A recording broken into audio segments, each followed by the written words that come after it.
Bendiciones y salud a toda la audiencia de este formidable y prestigioso grupo llamado Tecnologías Divinas. Bueno, quiero saludarles desde acá, desde Maracaibo, Venezuela, enviarles un fuerte y caluroso abrazo, como nuestra ciudad, un abrazo caluroso y caliente. Bueno, estamos por aquí una vez más, ahora en la oportunidad de tener mi segunda intervención con respecto al tema Volver a Cristo por segunda vez. El día de ayer tuve la primera intervención, hoy vamos a tener la segunda. Fíjate, cuando uno observa y analiza pues el carácter de la pregunta o del tema, la formulación,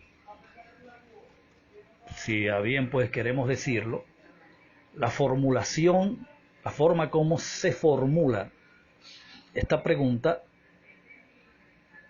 pues uno entenderá que hay un anhelo en las personas, quienes esto hacen, quienes esperan esta segunda venida de Cristo, es decir, en cuerpo físico nuevamente, quienes anhelan verlo corporalmente, físicamente en el planeta de regreso, porque así se fue.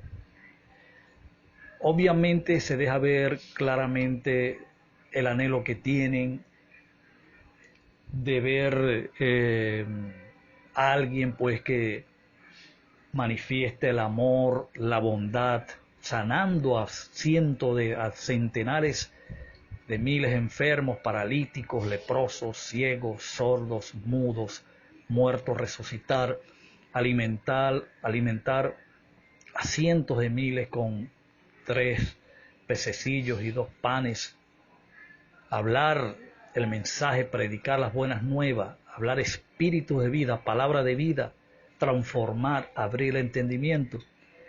Millones y millones de personas ahora mismo en el planeta imploran, añoran, anhelan que esto acontezca. Y además lo ven como que si fuese una doctrina, si fuese una promesa, si fuese algo pues que realmente va a tener lugar algún día. Ahora, esto por supuesto genera una pregunta, porque hay una necesidad, se ha creado una necesidad, el mismo título ha creado una necesidad en millones de seres humanos y han cifrado sus esperanzas en este acontecimiento. Ellos anhelan, ellos creen en sus corazones de que le verán de retorno, le verán de vuelta, lo conocerán, le abrazarán, estarán con él siempre, 1000 años reinando y después por la eternidad, en cuerpos físicos. La pregunta sería, ¿será esto cierto? Pero más que esta pregunta, si es cierta o falsa, yo creo que hay que ir al origen, hay que ir al génesis donde esta expresión se genera. Lo primero que quiero establecer como base fundamental para este tema es que el término segunda venida no aparece en ninguna parte de las Escrituras. Yo entiendo que tendría que hablar, además de que venida no es correcta, cuando se habla de la presencia de Cristo, cuando la versión Reina Valera habla de la venida de Cristo, el término segunda no aparece en ninguna parte. ¿Por qué? Señores, porque quien originó esta expresión fue un sacerdote católico jesuita llamado Francisco Rivera, y quien tradujera y proliferara esta enseñanza fue su sucesor, su discípulo, otro sacerdote católico jesuita, ahora de origen chileno, llamado Samuel Lacunza. Por allá por el siglo XVIII, para ser más precisos, aproximadamente en 1830, Francisco Rivera escribe un libro, lo titula la segunda venida de Cristo en gloria. Pero antes, siglos atrás, si hacemos un análisis retrospectivo de los siglos anteriores, nadie habló de tal acontecimiento. Del siglo XVIII, del 1830 para acá, esto se convirtió en un boom. Esto acaparó todos los medios. Se convirtió en tendencia mundial en los círculos religiosos y más allá de la religión. Incluso Hollywood toma parte de esto y hace películas y transmite el mensaje de la segunda venida de Cristo en películas. Y la alarma continúa y el efecto corre por siglos, ha corrido por siglos, generación en generación. Y hoy por hoy hay de sobra personas que tienen cifradas, repito, no estamos jugando, tienen cifradas sus esperanzas en este acontecimiento. Ahora, la pregunta que hay que hacerse es: ¿de dónde saca Francisco Rivera, de dónde saca Samuel Lacunza tal expresión, por lo menos el término segunda venida? No existe en la Biblia. Cuando el término segunda se utiliza para hablar de Cristo, solo hablamos ayer con un tanto de detalles, fue en Hebreos capítulo 9, donde se dijo que aparecería por segunda vez, pero el término es aparecer. Es muy distinto hablar de Epifanía, es muy distinto hablar de Apocaliptos, es muy distinto hablar de Parusía, distintos. O sea, hablar de la parusía de Cristo es muy distinto a hablar de la Epifanía de Cristo, y es muy distinto también al Apocalipto de Cristo. Son tres temas por separado. Ahora, el problema se agrava más es cuando los católicos traducen la versión Reina Valera, específicamente hablando del 60, y cambian, sustituyen presencia por venida. Y cada vez de que iban a hacer referencia a la presencia de Cristo, cambiaban el término presencia, que era parusía, y le colocaban venida. Y hay relación en las dos palabras, no hay ninguna relación. El término venida, o sea, tiene que ver con un retorno, un regreso del cielo a la tierra. A eso fue a lo que el clero católico apostó y señaló. Mientras que el término presencia o parusía del griego tenía que ver con alguien que ya estaba sentado en el trono. Incluso parusía lo utilizaron los griegos para alardear, para homenajear, para rendirle lores y pleitesía a la presencia del rey, mientras estaba sentado en el trono, mientras estaba rigiendo. Salve parusía, salve a la presencia del rey, honores a la presencia del rey. Entonces la palabra que Pablo utiliza para hablar de Cristo, que es parusía, está hablando de una presencia que ya estaba, porque le dio el sentido que la palabra tenía, le dio el sentido etimológico y morfológico, para que así quedase grabado, quedase reseñado y fuese notorio y comunicacional a todos. Imagínate, cuando uno va a la Reina Valera, o sea, la Reina Valera apunta, violando este término y su significado y sentido, y dándole otro sentido. Y lo más cumbre de esto es que solamente cambiaron la palabra parusía cuando se refería a Cristo, pero cuando se refería a otro personaje, como en el caso de Pablo, sí utilizaban la palabra presencia, la palabra parusía.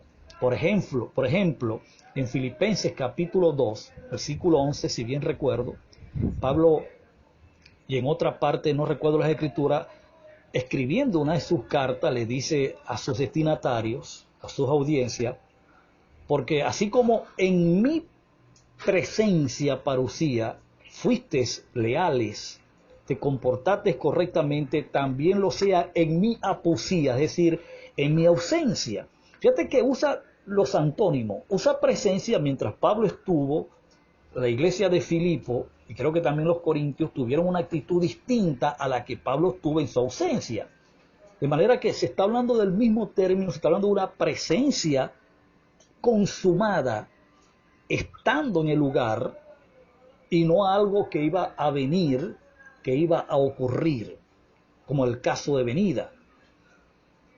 No conozco las razones por las que el clero católico haría estos cambios, pero las copias de los originales, la mayoría, para no decir todos, contienen el término parusía.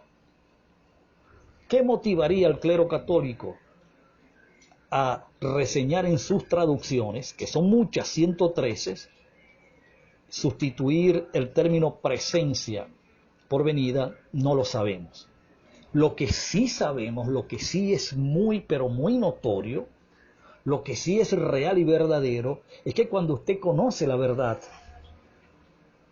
inmediatamente la visión del libro de la Biblia cambia ante sus ojos, ante su entendimiento y ante su corazón. Cada vez que usted, una vez que tiene claro de que cuando se va a hablar, por ejemplo, cuando Santiago dice, pero tened paciencia, hermano, hasta la presencia de nuestro Señor Jesucristo. O sea, usted está entendiendo de que esa presencia que ya estaba en todos y cada uno de los miembros de la iglesia, que fue su cuerpo, esa presencia tenía claro un objetivo y una meta, como lo era manifestarse, aparecer, revelarse. Apocalipto, Epifanía. Y entonces, eso era lo que se estaba esperando. De hecho, el libro de Apocalipsis, que el término Apocalipsis es una palabra griega, lo que describe revelación. Ahora, si usted se pone a pensar un poco, a razonar un poco, a reflexionar un poco sobre el término revelación, y cae en la conclusión de que si algo necesita ser revelado, es porque está oculto. Ahora la pregunta es, si Apocalipsis dice claramente, el único libro que dice a la entrada, al inicio de su contenido, dice, en el primer versículo, dice, esta es la revelación de Jesucristo que Dios le dio. Entonces está diciendo que el contenido del libro es la revelación de Jesucristo. Ahora la pregunta es, ¿dónde estaba Cristo oculto, escondido, velado, que precisaba ser revelado? Pues yo creo que la respuesta a esa pregunta la tiene usted, la tengo yo. Cristo estaba en la iglesia. Cristo vino en el Espíritu el día del Pentecostés y entró en la iglesia para ser formado, para transformarla y ser formado en ella, en el varón perfecto, crecer a una medida, un ideal, una estatura, una plenitud, la del varón perfecto. Cristo estaba en la iglesia, pero necesitaba ser revelado, que es la siguiente parte, como necesitaba aparecer también, mostrar señales por medio de su presencia que estaba en la iglesia.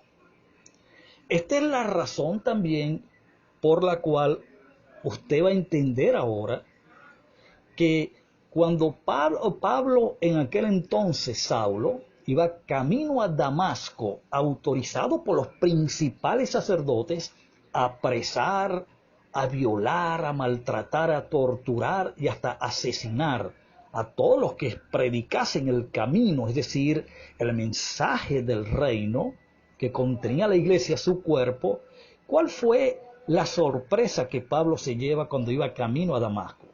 Dice que un resplandor de luz más fuerte que el sol de Maracaibo a las 12, a la 1 de la tarde, que eso es súper brillante, resplandeciente, algo peor que eso, le apareció y lo tumbó del caballo, incluso lo dejó ciego.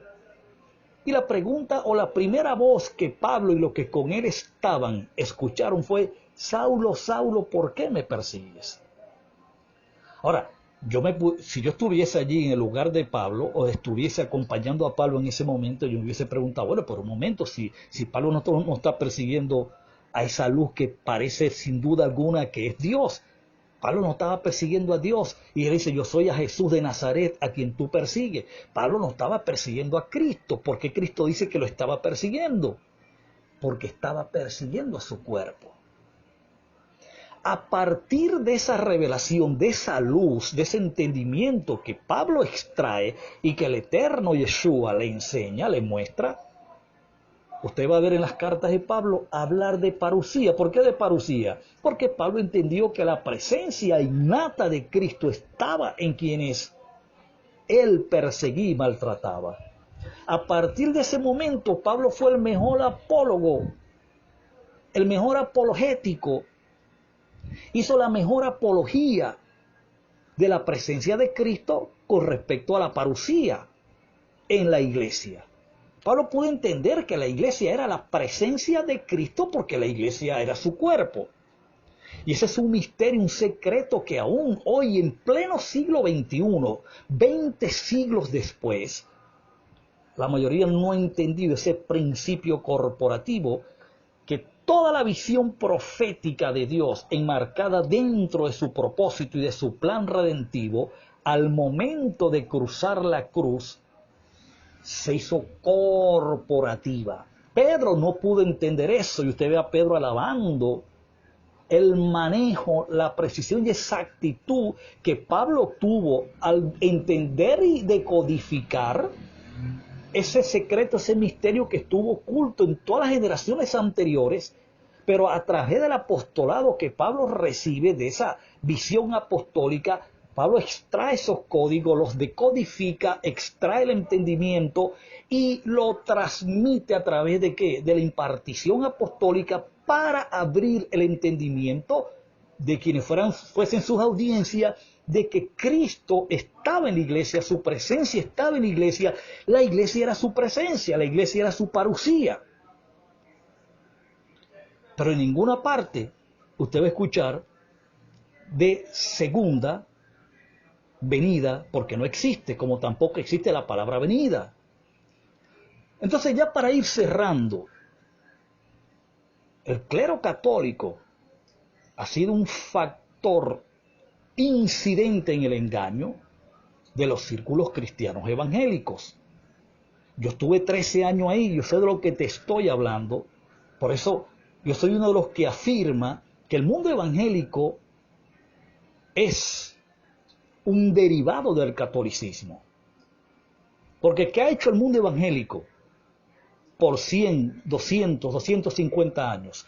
Hacerse eco de todas estas enseñanzas sin revisarlas, sin buscar su origen, sin indagar de dónde se originaron, buscar la fuente del origen de estos temas, sino que se han hecho eco de una forma pasional, de una forma sentimental y emocionalmente, se hicieron eco de algo de quien la Biblia ni los apóstoles hablaron. Ahora, ¿de qué precisaba la parusía de Cristo, es decir, su presencia dentro de la iglesia? Que la iglesia lo revelara, que la iglesia lo hiciera aparecer, que la iglesia lo manifestara, como en efecto ocurrió durante el primer siglo. Ya aproximadamente al año 70, la iglesia fue quien introdujo, una vez que los 7 sellos, que es la plenitud de los sellos, lo que no dejaba ver el contenido que la iglesia tenía, porque quien era el libro en la mano derecha, el que estaba sentado el trono en Apocalipsis, era la iglesia del primer siglo, y lo que había dentro de ese libro, el contenido de ese libro, tenía que ser mostrado a los principados y potestades de aquellos días ante el universo, ante el mundo y las naciones de aquel entonces, cosa que ocurrió exitosamente y en efecto. La iglesia introdujo los juicios para que se cobrase la deuda que tenía la Gran Babilonia, la madre de las rameras, la madre de las prostitutas, que fue la Jerusalén del primer siglo, comandada por sus dos cabezas principales, el corrupto asesino criminal de Caifás y también de Anás, que se corrompieron. No solamente tomaron del vino la fornicación y de la idolatría de otras naciones, sino que se corrompieron con Roma para asesinar y aniquilar a todos los miembros del cuerpo de Cristo, o a todos los que tuvieron que morir, porque, corrijo, no todos murieron asesinados, pero esos dos fueron las cabezas principales del sistema anticristo y todo lo demás. De manera que no existe el término segunda venida. No volver a Cristo por segunda vez. ¿Por qué? Porque Cristo ha vuelto cientos de veces. Lo dije en la primera intervención. Cristo ha venido muchas veces en la historia y pasaríamos aquí lo que queda de la tarde y la noche y aún pues no terminaríamos de verlo en las Escrituras. Sin embargo, quiero pues hacer este aporte, dejarte esta inquietud para que tú, como responsable que eres, como analista que eres, pues hagas uso de tus herramientas de estudio, hagas uso de esa grandeza que está en tu interior, que es la plenitud de Dios, y puedas ver estas realidades que ya tienen más de 2000 años que fueron consumadas. Bueno, amados reyes y amadas reinas, el tiempo que me queda es para agradecerle y desearle lo mejor y que continúen siendo felices, que es para lo cual hemos nacido. Será hasta la próxima.